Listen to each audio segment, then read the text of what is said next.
Je suis rentré sur le parking de la résidence vers 18h30, comme d'habitude, après un poste de 12 heures au centre logistique, les pieds en compote, prêt à m'effondrer sur le canapé. Les lumières de l'appartement étaient allumées, ce qui était normal, mais je pouvais l'entendre rire avant même d'ouvrir la porte, et ce n'était pas le petit rire poli qu'elle avait habituellement devant la télé, c'était différent, plus fort, plus animé.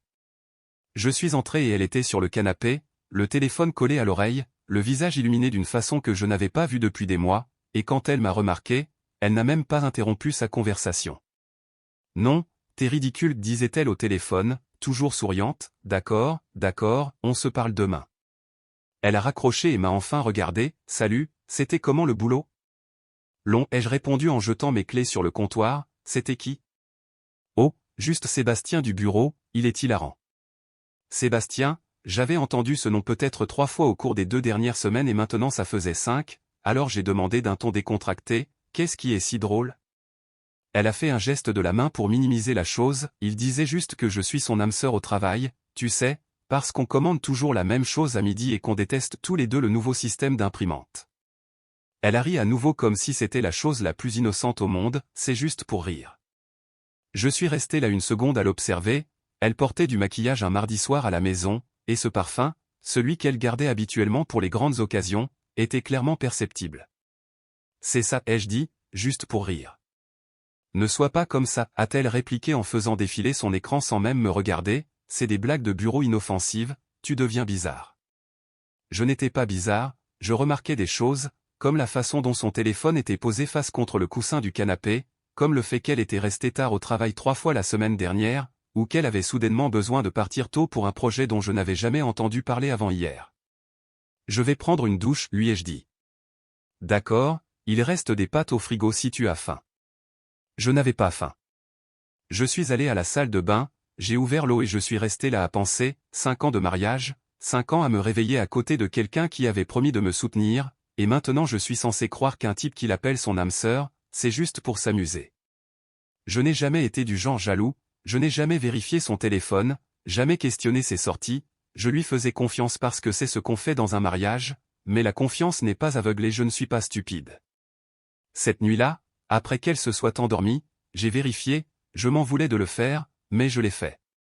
Son téléphone chargeait sur la table de nuit, face vers le haut cette fois, pas de code de verrouillage parce qu'elle avait toujours dit qu'elle n'avait rien à cacher. Je l'ai pris délicatement, en gardant la luminosité basse, et les messages avec Sébastien n'étaient pas cachés, ils étaient juste là, récents et constants, hâte de te voir demain, tu étais magnifique aujourd'hui, au fait, ma vraie âme sœur, pas juste pour rire. Et ses réponses étaient tout aussi graves, arrête, tu vas me faire rougir à mon bureau, j'aimerais qu'on ait plus de temps seul, il ne remarque plus rien de toute façon. J'ai reposé le téléphone, mes mains ne tremblaient pas, mon cœur ne s'emballait pas, je me sentais juste lucide. Il n'y allait pas y avoir de grandes confrontations, pas de cris, pas de pleurs, pas de reproches, j'avais vu assez de ces situations chez des amis ou des collègues et ça finissait toujours pareil, des excuses qui ne voulaient rien dire, des promesses de changement, des thérapies qui ne faisaient que retarder l'inévitable. Je n'étais intéressé par rien de tout ça. Je me suis levé doucement, je suis allé vers le placard et j'ai sorti mon vieux sac de sport de l'étagère du haut, puis je me suis assis au bord du lit et j'ai fait une liste dans ma tête, compte bancaire, bail, facture, réexpédition du courrier, horaire de travail. Elle a bougé un peu mais ne s'est pas réveillée. Au matin, j'aurai un plan, et demain soir, je serai parti. Pas parce que je voulais lui faire du mal, pas pour me venger, mais parce que la rigolade était finie, et tout le reste aussi. Je n'ai pas beaucoup dormi, pas besoin. À 4 heures du matin, tout était calé. Le premier appel était pour Thomas, mon pote de la salle de sport, il a répondu d'une voix pâteuse mais alerte quand je lui ai dit que j'avais besoin d'aide pour déménager aujourd'hui. Non, je ne pouvais pas expliquer au téléphone, oui, c'était urgent. Il n'a pas posé de questions, il a juste dit qu'il serait là à 7 heures avec sa camionnette. Le deuxième appel était pour le répondeur de l'agence immobilière, j'ai laissé un message disant que je devais retirer mon nom du bail immédiatement pour cause de séparation et j'ai demandé qu'on me rappelle sur mon portable, pas sur le fixe. Le troisième était pour me connecter à notre compte joint, je ne l'ai pas vidé, j'ai juste viré exactement la moitié sur mon compte personnel que j'avais ouvert il y a 2 ans pour mon salaire, c'était juste. Elle dormait encore, son réveil ne sonnerait pas avant 1 heure. J'ai traversé l'appartement comme si je faisais l'inventaire au travail, systématique, efficace. mes vêtements, mes outils, mon ordinateur portable, la télé que j'avais achetée avant le mariage, la machine à café que j'avais reçue en cadeau de mon frère, chaque objet qui était à moi ou que j'avais payé allait dans une catégorie mentale, je prends ou ça ne vaut pas le coup de se battre. J'ai laissé le canapé, la plupart des ustensiles de cuisine, la déco qu'elle avait choisie et qui ne m'avait jamais intéressé. Quand Thomas est arrivé, j'étais déjà en train de charger des cartons près de la porte. « Ça va, mec ?» a-t-il demandé à voix basse. « Ça ira » ai-je dit, « faut juste finir avant 8 heures. » Il a regardé l'appartement, puis moi, « Elle ne sait pas que tu pars ?» Elle comprendra. On a travaillé vite. Thomas avait amené son frère Lucas, ce qui a divisé le temps par deux. 2 allers-retours au box de stockage que j'avais loué en ligne à 5 heures du matin, payé 3 mois d'avance, un petit box de 9 mètres carrés mais suffisant pour l'instant. À 7h45, ma voiture était chargée avec l'essentiel, vêtements pour 2 semaines, affaires de toilette, ordi et chargeur, chaussures de sécurité. Tout le reste était soit au stockage, soit resté là-bas. L'appartement avait l'air différent maintenant, plus vide de mon côté. On voyait les trous dans la bibliothèque où étaient mes affaires, l'espace vide où mes haltères étaient empilés, le meuble télé manquant. J'ai vérifié l'heure, elle allait se lever d'une minute à l'autre. Je devais laisser une dernière chose. J'ai pris une feuille dans l'imprimante, cette même imprimante pour laquelle on s'était disputé il y a 6 mois parce qu'elle insistait pour l'organisation de la maison. Je l'avais payée, je l'ai laissée. Le mot était simple, direct, la rigolade est finie. Le mariage aussi. Je l'ai mis sur le comptoir de la cuisine, là où elle le verrait en faisant son café, puis j'ai enlevé mes clés du trousseau, laissé sa clé d'appartement sur le mot et gardé ma clé de voiture.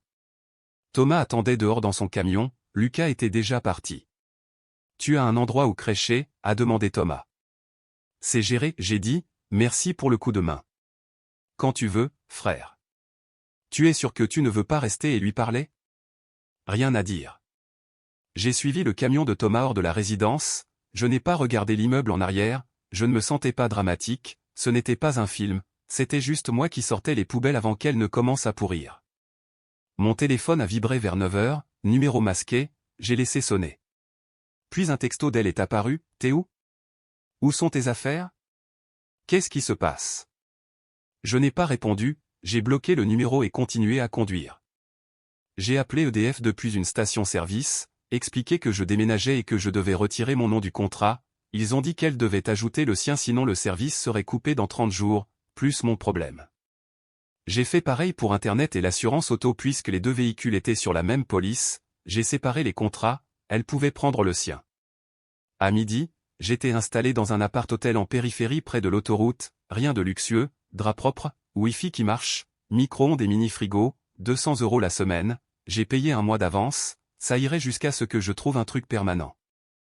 Mon téléphone affichait 17 appels manqués de son numéro, je ne l'avais pas encore bloqué celui-là, je voulais voir combien de temps elle essaierait avant de comprendre. Thomas m'a envoyé un texto vers 15 heures, elle m'a appelé pour demander si je savais où tu étais. Je lui ai dit que je t'avais aidé à déménager mais que je ne savais pas où. Elle avait l'air paniquée. Bien, ai-je répondu. Parce que la panique voulait dire qu'elle commençait à comprendre. Ce n'était pas un caprice, ce n'était pas pour lui faire peur et obtenir des excuses, j'étais parti complètement et il n'y aurait pas de conversation à ce sujet. Je me suis assis au bord du lit de l'hôtel et j'ai regardé la petite chambre, mon sac dans le coin, mon uniforme de travail pendu dans la petite penderie, mon téléphone qui chargeait. 5 ans de mariage et c'est tout ce qu'il me restait. Mais vous savez quoi? C'était à moi. Gagné par mon propre travail, pas partagé avec quelqu'un qui pensait qu'un autre homme l'appelant son âme sœur était juste une blague inoffensive. J'ai commandé une pizza, mangé la moitié, gardé le reste, puis j'ai appelé mon chef d'équipe et expliqué que j'avais eu une urgence familiale mais que je serais là demain. Il n'a pas posé de questions, un type bien. Demain je commencerai la phase 2, ce soir je profitais juste du silence. Elle n'arrêtait pas d'essayer de me joindre, messages vocaux, textos, elle a même essayé de m'envoyer un email sur mon adresse pro. J'ai tout supprimé sans écouter ni lire, il n'y avait rien qu'elle puisse dire qui changerait quoi que ce soit. Au 3e jour, elle est passée aux amis communs. Je le savais parce qu'ils ont commencé à m'écrire aussi. Elodie, sa coloc de fac, et elle s'inquiète vraiment pour toi. Tu peux au moins lui dire que tu es en sécurité? J'ai répondu, je vais bien. Ça ne regarde que nous deux. Manon, une amie de mon côté, Qu'est-ce qui s'est passé? Elle dit que tu as juste disparu. C'est pas ton genre. Je suis resté bref, j'ai découvert des choses. J'ai pris une décision. Je vais bien. Personne n'a insisté après ça, il me connaissait assez bien pour savoir que quand j'ai fini, j'ai fini. L'agence immobilière m'a rappelé le 4e jour, la gestionnaire, Madame Dubois, avait l'air désolée, Monsieur Martin, j'ai eu votre message pour le bail. Il nous faut les 2 signatures pour modifier ou alors une personne peut assumer toute la responsabilité. Je ne signe rien avec elle, ai-je dit, envoyez-moi ce qu'il faut pour me retirer. Elle peut garder l'appartement ou partir, ça m'est égal. Le bail court jusqu'en mars, si elle ne peut pas payer seule, ça va être compliqué. Ce ne sont plus mes complications. Il y a eu un silence. Je comprends, je vous envoie les formulaires. Cet après-midi-là, j'ai rencontré un avocat, pas un grand cabinet du centre-ville, juste un type direct nommé Maître Leroux, qui avait un petit cabinet près du tribunal. Forfait pour divorce par consentement mutuel, 800 €. Vous avez des enfants, a-t-il demandé. Non. Bien commun? Maison, voiture? Les 2 voitures sont à nos noms respectifs, on était locataires, pas de gros actifs. Ça devrait être simple alors, a-t-il dit en ouvrant un dossier sur son ordinateur. En France, le divorce par consentement mutuel est rapide. On rédige la convention, elle la reçoit. Si elle ne conteste pas et signe, vous êtes divorcé en quelques semaines une fois déposé chez le notaire. Et si elle refuse? Elle a des motifs? J'ai failli rire. Non, j'ai des motifs, elle non. Alors ça pourrait prendre plus de temps en contentieux, mais l'issue ne changera pas. Vous voulez procéder? Oui. J'ai signé les papiers sur place. Il a dit qu'il lancerait la procédure d'ici la fin de la semaine et qu'elle serait notifiée sous 10 jours. Sortir de ce bureau m'a fait l'effet de lâcher un poids que je portais depuis des mois sans m'en rendre compte.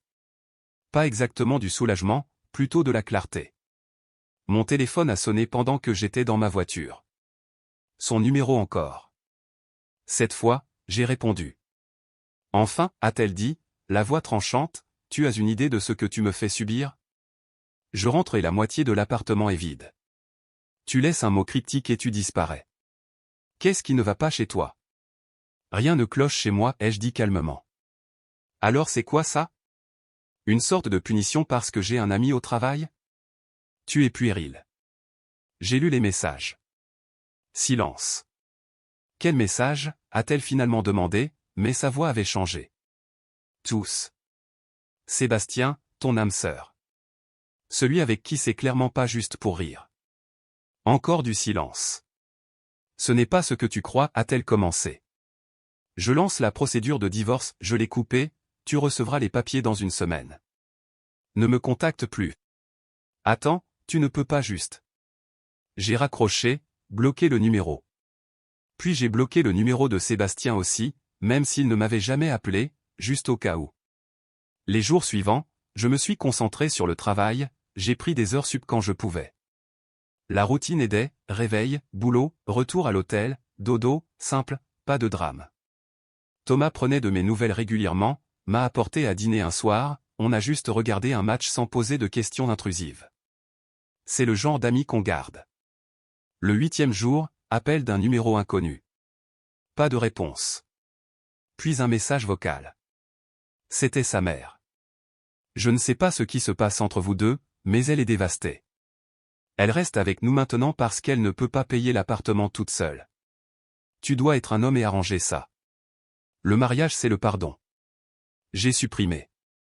Le mariage c'est aussi le respect, la loyauté, et ne pas entretenir une relation avec un autre homme qui t'appelle son âme sœur pendant que ton mari fait des postes de 12 heures pour payer les factures.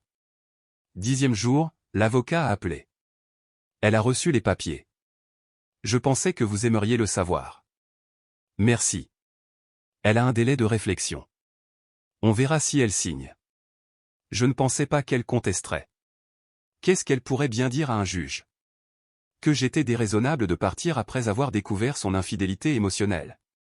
Bonne chance avec ça. Ce soir-là, je me suis enfin autorisé à penser au futur au lieu de juste penser au présent. Où est-ce que je voulais vivre à long terme? Est-ce que je voulais rester au centre logistique ou chercher autre chose? À quoi ressemblait ma vie sans elle? La réponse m'a surpris, elle semblait paisible. Plus besoin de rentrer dans une maison où je me sentais comme une option secondaire, plus besoin de faire semblant de ne pas remarquer quand elle était distante, plus besoin de me demander si je suffisais. Je suffisais. Elle ne méritait juste pas ce que j'avais à offrir. Mon téléphone a vibré. Encore un numéro inconnu. J'ai failli ne pas regarder, mais la curiosité l'a emporté. C'était un texto du numéro de Sébastien, que j'avais bloqué pour les appels mais apparemment pas les messages. Mec, je sais pas ce qu'elle t'a raconté, mais on est juste amis. C'est de la folie. Je l'ai fixé une seconde, puis j'ai répondu, tu vas voir à quel point ça devient fou. Reste loin de ma femme. En fait, oublie ça. Ce n'est plus ma femme. Fais ce que tu veux. Puis je l'ai bloqué complètement. Qu'il se débrouille. Qu'elle lui explique pourquoi son mari est parti. Qu'il décide si elle vaut les ennuis. J'ai éteint mon téléphone et je suis allé me coucher. Demain était un autre poste, un autre jour vers l'avant, un autre jour sans regarder en arrière. 2 semaines après mon départ, elle a fait son mouvement. Je l'ai su seulement parce qu'Élodie m'a appelé. On était restés assez cordiaux à travers tout ça, probablement parce qu'elle nous connaissait tous les deux avant le mariage et ne prenait pas parti. Juste pour te prévenir, a dit Élodie, elle prévoit d'aller à l'appartement demain avec Sébastien. Elle pense que tu restes quelque part dans le coin et que tu passes vérifier l'appart. Elle veut te parler avec lui pour tout éclaircir. Éclaircir quoi, ai-je demandé. Je ne sais pas. Elle est convaincue que si tu les entends expliquer que c'est innocent, tu reviendras et tout redeviendra normal. J'ai laissé l'info infuser. Elle croit que je vais revenir. Ouais. Elle dit à tout le monde que tu as surréagi et qu'une fois calmé, tu verras que c'était un malentendu. Merci de m'avoir prévenu. Après avoir raccroché, je suis resté assis à réfléchir. Une partie de moi voulait juste ignorer. La laisser arriver devant un appartement vide et comprendre toute seule. Mais une autre partie, celle qui en avait marre que ça traîne, voulait s'assurer qu'elle reçoive le message 5 sur 5. J'ai conduit jusqu'à l'appartement tôt le lendemain matin, je suis entré avec la clé que j'avais gardée au cas où j'aurais oublié un truc important. L'endroit était pire que quand je l'avais laissé. Vaisselle dans l'évier, linge empilé sur le canapé, courrier entassé sur le comptoir, surtout des factures avec des tampons de rappel. Clairement, elle ne gérait pas bien les choses. Je ne me sentais pas mal pour autant. J'ai traversé chaque pièce une dernière fois, vérifié le placard, l'armoire de salle de bain, assuré que je n'avais rien laissé d'important. Rien. Puis je me suis assis à la table de la cuisine et j'ai écrit un autre mot. Celui-là plus long que le premier, plus détaillé. Je n'ai pas mis les heures ou les messages spécifiques, pas besoin. J'ai juste exposé ce que je savais. La fréquence de leurs contacts, la nature de leurs conversations, les mensonges sur le travail tardif. J'ai mentionné que j'avais lancé le divorce et que les papiers avaient été envoyés. J'ai expliqué qu'amener Sébastien ici pour s'expliquer était probablement la pire décision qu'elle pouvait prendre parce que ça prouvait qu'elle ne comprenait toujours pas ce qu'elle avait fait de mal. En bas, j'ai écrit, ce n'est pas une négociation. Le mariage est fini. Signe les papiers ou pas. Mais de toute façon, j'ai terminé. J'ai laissé le mot sur le comptoir de la cuisine, exactement là où le premier avait été. Puis j'ai jeté un dernier coup d'œil. 5 ans de ma vie s'étaient passés dans ces pièces. Fête, anniversaire, dimanche matin tranquille. Tout ça semblait appartenir à une autre personne maintenant. J'ai verrouillé la porte derrière moi et j'ai mis la clé dans la boîte aux lettres du syndic avec un mot demandant de changer les serrures puisque je n'étais plus sur le bail. Le temps de retourner à l'hôtel, Élodie m'avait envoyé un nouveau texto, ils y vont maintenant. Elle est vraiment confiante que ça va marcher. Je n'ai pas répondu. J'ai juste attendu. 1 heure plus tard, mon téléphone a sonné. Numéro inconnu. J'ai laissé aller sur la messagerie, mais cette fois je l'ai écouté. C'était elle. Voix tremblante, presque frénétique. Tu as tout pris, même la clé. Comment je suis censé? Tu ne peux pas juste. On doit parler de ça comme des adultes. Sébastien est là et il veut t'expliquer qu'on est juste amis. S'il te plaît rappelle-moi, s'il te plaît. J'ai supprimé. 20 minutes après, un autre message vocal. Celui-là de Sébastien. Écoute mec, je sais pas ce qu'elle t'a dit, mais toute cette histoire prend des proportions démesurées. On bosse ensemble. C'est tout. Elle traverse une période difficile clairement, et j'essayais juste de la soutenir. Te voir l'abandonner comme ça, c'est n'importe quoi. Elle mérite mieux. J'ai failli rire. Il essayait vraiment de me faire la leçon sur comment traiter ma propre femme, ex-femme. Techniquement, une fois les papiers finalisés. Je n'ai pas supprimé celui-là. Je l'ai gardé au cas où j'aurais besoin d'un rappel plus tard de à quel point les gens peuvent être délirants quand ils sont pris. Ce soir-là, Thomas est passé avec des plats chinois. J'ai entendu dire par les bruits de couloir qu'elle a essayé de te tendre un guet-apens aujourd'hui, a-t-il dit en me tendant une boîte de poulet. C'était pas vraiment un guet-apens vu que je n'y étais pas. Elle dit aux gens que tu te caches. Je ne me cache pas. Je ne suis juste pas intéressé par son drame. Thomas a hoché la tête en attaquant son riz cantonais. Si ça peut te consoler, la plupart des gens ne croient pas son histoire. Manon m'a dit qu'elle avait vu les textos. Pas tous, mais assez. Peu importe ce que les gens croient, ai-je dit. Moi je sais ce que j'ai vu. C'est bien quand même que les gens sachent que tu t'es pas juste barré pour rien. On a mangé dans un silence confortable un moment. Puis Thomas a posé la question que j'attendais, tu tiens le coup? Vraiment? J'y ai réfléchi. Ouais, franchement ça va et je le pensais. Il n'y avait pas de colère persistante, pas d'amertume, juste un sentiment de finalité qui semblait juste. Le lendemain au travail, mon chef m'a pris à part pendant la pause. Et, j'ai eu un appel bizarre ce matin. Une femme demandait si tu venais à tes postes. Elle a dit qu'elle était ta femme et qu'elle s'inquiétait pour toi. Ex-femme, ai-je corrigé, et je suis là tous les jours. C'est ce que je lui ai dit. Je voulais juste te prévenir qu'elle essaie de te tracer. Merci. Elle devenait désespérée. Bien. Peut-être que le désespoir lui ferait enfin comprendre que ce n'était pas réparable. Ce soir-là, j'ai reçu un dernier texto d'un numéro inconnu, différent des autres, tu as gagné. Je vais signer les papiers, mais tu vas regretter ça. Je n'ai pas répondu. Il n'y avait rien à gagner ou à perdre ici.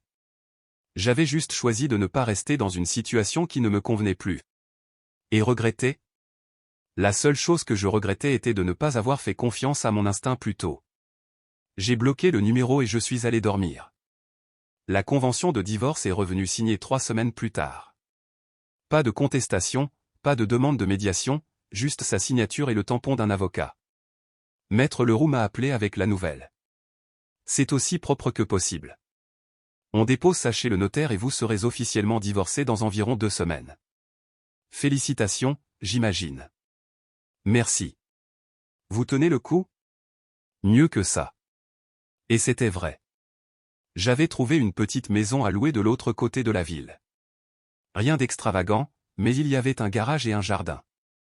Première fois depuis des années que j'avais un espace vraiment à moi. L'emménagement était prévu pour la semaine prochaine. Le boulot se passait bien aussi. J'avais pris des heures sup, impressionné les bonnes personnes. Mon chef a mentionné qu'un poste de chef d'équipe pourrait se libérer le trimestre prochain si ça m'intéressait. J'ai dit que oui. La vie avançait. Pendant ce temps, d'après ce que j'entendais par des amis communs, la sienne s'effondrait. Élodie m'a fait le topo autour d'un café un samedi matin. Je n'avais rien demandé, mais elle semblait avoir besoin de le dire à quelqu'un. Elle a dû retourner vivre chez ses parents, a dit Élodie. Elle ne pouvait pas payer l'appartement après ton départ. Ils ne sont pas contents d'elle. Son père lui parle à peine. C'est dur, ai-je dit, et je le pensais. Je ne souhaitais pas sa souffrance. Je ne voulais juste plus y être impliqué. Et Sébastien, a continué Élodie en remuant son café, apparemment, il a pris ses distances assez vite quand les choses se sont compliquées. Choquant, ai-je dit, impassible. Elle a essayé de continuer à le voir, mais il lui a dit qu'il ne pouvait pas être mêlé à son drame. Il a dit que ça affectait sa réputation au travail. Sa réputation, ai-je répété, pas ses sentiments à elle. Sa réputation. Exactement. Elle est dans un sale état à cause de ça. Elle n'arrête pas de dire qu'elle a tout perdu pour rien. J'ai pris une gorgée de mon café. Elle n'a pas tout perdu pour rien. Elle a fait des choix. Les choix ont des conséquences. Élodie a hoché la tête doucement. Elle demande de tes nouvelles parfois. Veut savoir si tu vois quelqu'un, si tu vas bien, si tu parles d'elle. Qu'est-ce que tu lui dis? Que tu vas bien et que tu n'en parles pas vraiment. C'est la vérité. Elle semble penser que tu finiras par reprendre contact, que tu voudras des explications ou un truc du genre. J'ai secoué la tête. J'ai mes explications. J'ai fermé cette porte quand j'ai fait mes valises. Elle ne comprend pas ça. Plus mon problème. On a parlé d'autre chose après ça. Du boulot d'Élodie, des projets du week-end, des trucs normaux. Ça faisait du bien d'avoir une conversation qui ne tournait pas autour du divorce. Quelques jours plus tard, je déplaçais des cartons dans le nouveau logement quand mon téléphone a sonné. Thomas, tu vas pas le croire, a-t-il dit. Je viens de croiser Sébastien au magasin de bricolage. Ok. Il a essayé de me parler, a demandé comment tu allais. A dit qu'il se sentait mal par rapport à toute la situation. Il se sentait mal, j'ai répété. Ouais, je lui ai dit qu'il aurait dû se sentir mal avant de passer des semaines à envoyer des messages à la femme d'un autre. Il est devenu défensif. A dit que c'était pas comme ça. Que tu avais tout mal compris. T'as dit quoi? J'ai dit que si c'était pas comme ça, il aurait été à ses hommes pour s'excuser directement auprès de toi au lieu de se cacher derrière elle et de chercher des excuses. Il n'avait plus grand-chose à dire après ça. Merci de me soutenir. Toujours, frère. C'est comment la nouvelle maison? Bien. Calme. Exactement ce qu'il me fallait. Ce soir-là, j'ai installé ma télé dans le salon, commandé une pizza, je me suis assis sur mon canapé dans ma maison, à regarder ce que je voulais sans personne pour se plaindre de mes choix. C'était ça la paix. C'est ce qui m'avait manqué. Le lendemain matin, j'ai reçu un email d'elle. Objet, s'il te plaît lis ça. J'ai failli supprimer sans ouvrir. Failli. Mais la curiosité a été plus forte. L'email était long. Des pages d'explications, de justifications, d'excuses. Elle admettait qu'elle s'était trop rapprochée de Sébastien. Disait que ça avait commencé innocemment, mais qu'elle avait laissé les choses aller trop loin émotionnellement. Jurait qu'ils n'avaient jamais physiquement couché ensemble, comme si ça rendait la chose meilleure.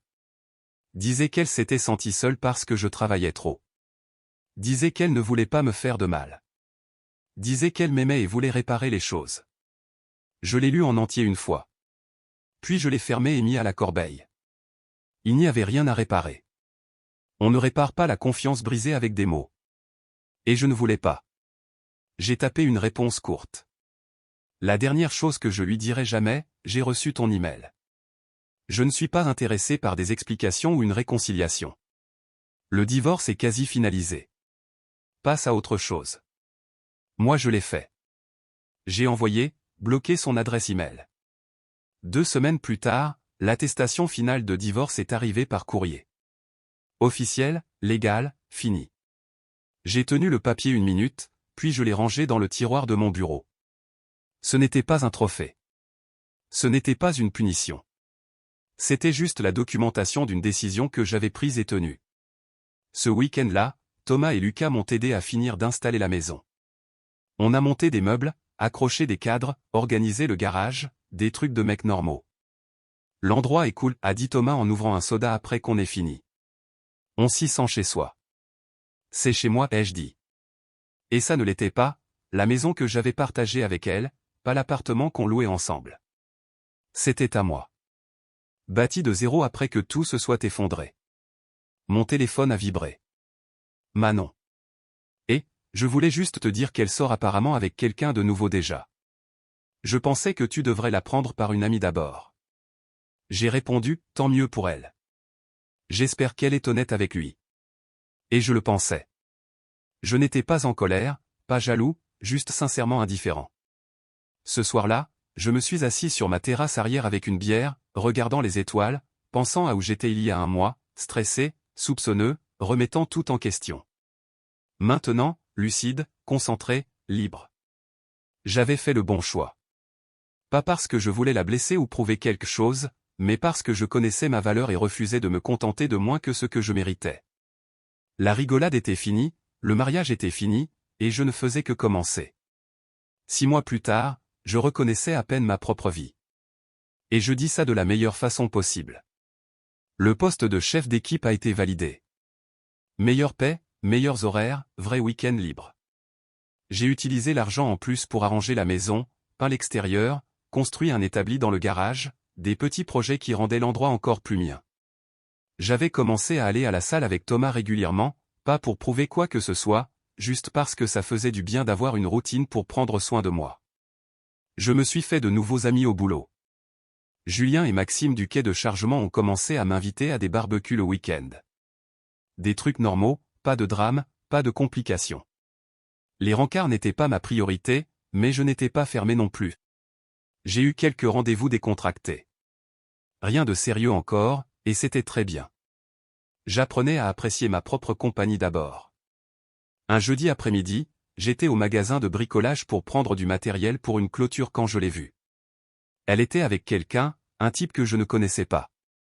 Ils regardaient des échantillons de peinture ensemble, et elle riait à quelque chose qu'il disait.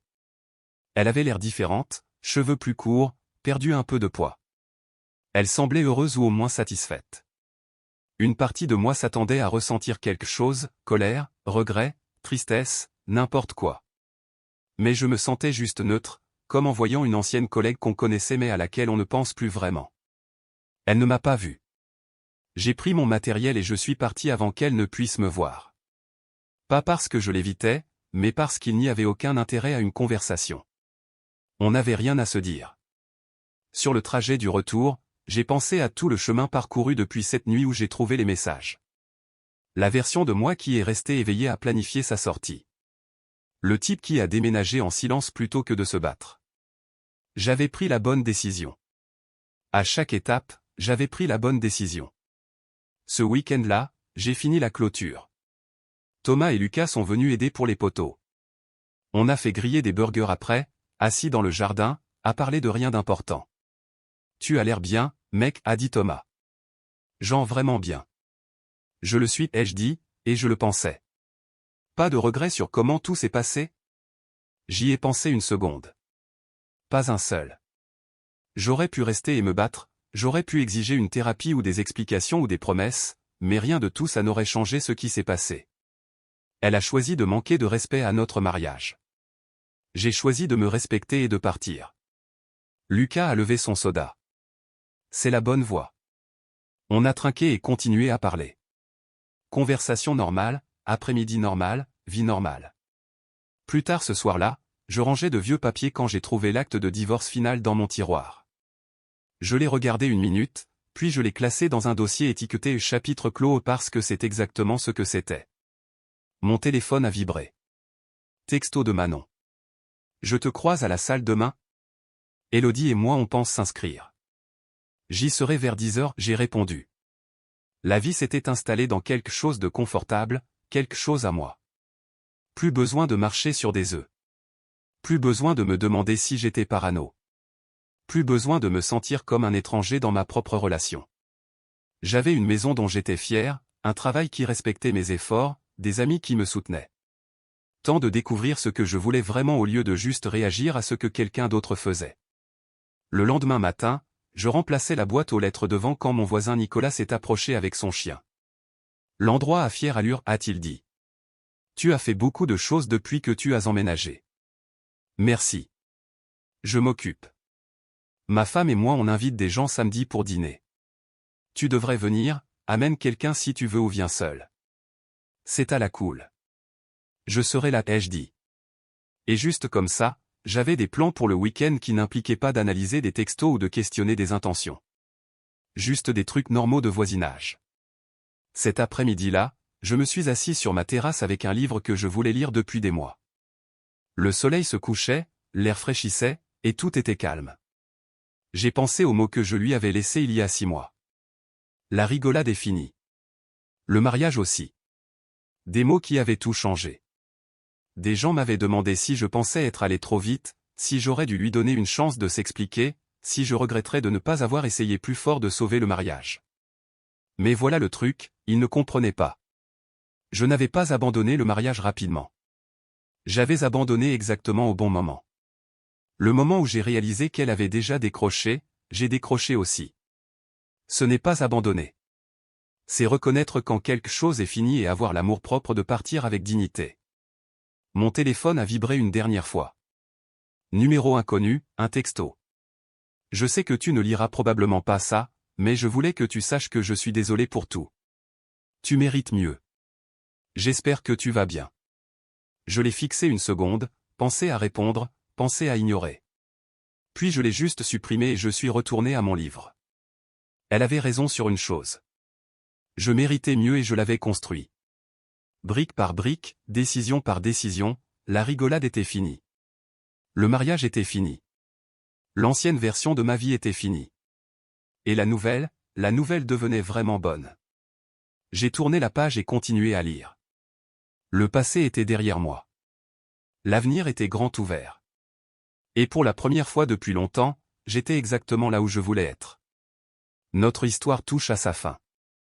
Si vous êtes arrivé jusqu'ici, que diriez-vous de vous abonner à notre chaîne? Cela nous aide énormément. Je vous attends dans la prochaine histoire. À bientôt.